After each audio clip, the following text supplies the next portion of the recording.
Suite de la correction du sujet 2016 rattrapage. L'entrée, on a dit R1 devait être analogique pour qu'elle soit convertie. On va s'intéresser à la suite du programme qui permet de calculer la vitesse et le rythme cardiaque en utilisant ici deux interruptions. Celle de la vitesse, c'est ILS, mais ce n'est pas suffisant, il faut aussi faire une temporisation parce qu'une vitesse ça se calcule on mesure le temps. Le prescaler avec le timer 0 vont nous donner une temporisation de 65 536 microsecondes. On a supposé que la fréquence du pic est de 4 MHz. 256 fois 256 me donne 65 536. Mais nous, on va calculer la vitesse en Hertz. Donc il nous faut répéter 16 fois cette temporisation.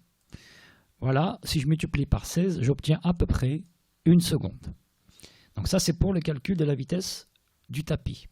Calcul vitesse tapis qu'on a sous programme qui lui permet de calculer la vitesse. Mais on a aussi le rythme cardiaque, sauf que le rythme cardiaque, lui il est mesuré en BPM, en battements par minute. Et dans ce cas-là, il va falloir multiplier par 60 si on veut obtenir une minute. Ou alors, ici on vous dit qu'on a une variable qui est initialisée à 15, ça veut dire qu'on mesure le rythme cardiaque toutes les 15 secondes. Donc ce n'est pas la peine de multiplier par 60, on va multiplier tout simplement par 4.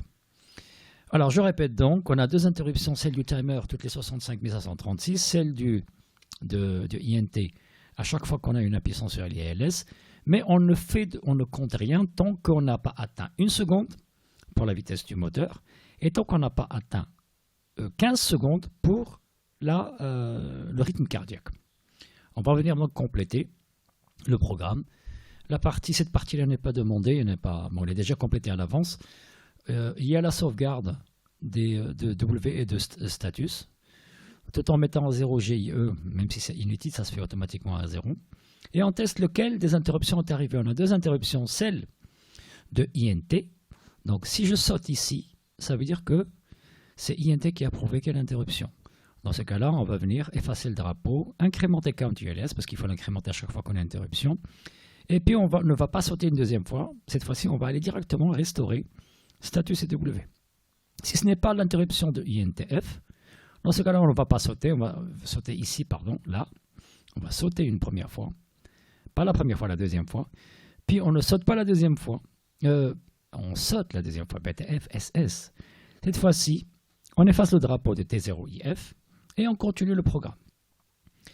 On va décrémenter count 65 536 qui contient la valeur 16. C'est-à-dire, si on ne décrémente pas 16 fois, on ne fait rien. On continue, on va restaurer et revenir au programme principal. Sinon, c'est-à-dire si on a atteint 1 seconde, on prend la valeur count ILS et on va calculer la vitesse du tapis en appelant le sous-programme calcul vitesse tapis et en stockant le résultat dans vitesse tapis.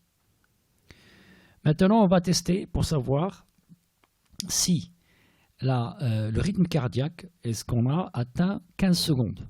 Donc, premier traitement, c'est celui de la vitesse. Maintenant, on va essayer de mesurer le rythme. On décrémente la valeur count 15 qui contient normalement 15. Si elle n'est pas encore égale à 0, on va directement restaurer les registres et terminer le programme d'interruption. Sinon, il va falloir multiplier par 4 la valeur count RC en faisant deux décalages à gauche. Mais en faisant le décalage à gauche, avant cela, il faut mettre un 0 dans status C. Parce que C aussi fait partie des décalages de la rotation. Première rotation à gauche, deuxième rotation à gauche pour multiplier par 4. Une fois qu'on a multiplié par 4, on prend la valeur count RC et on va la stocker dans rythme cardiaque.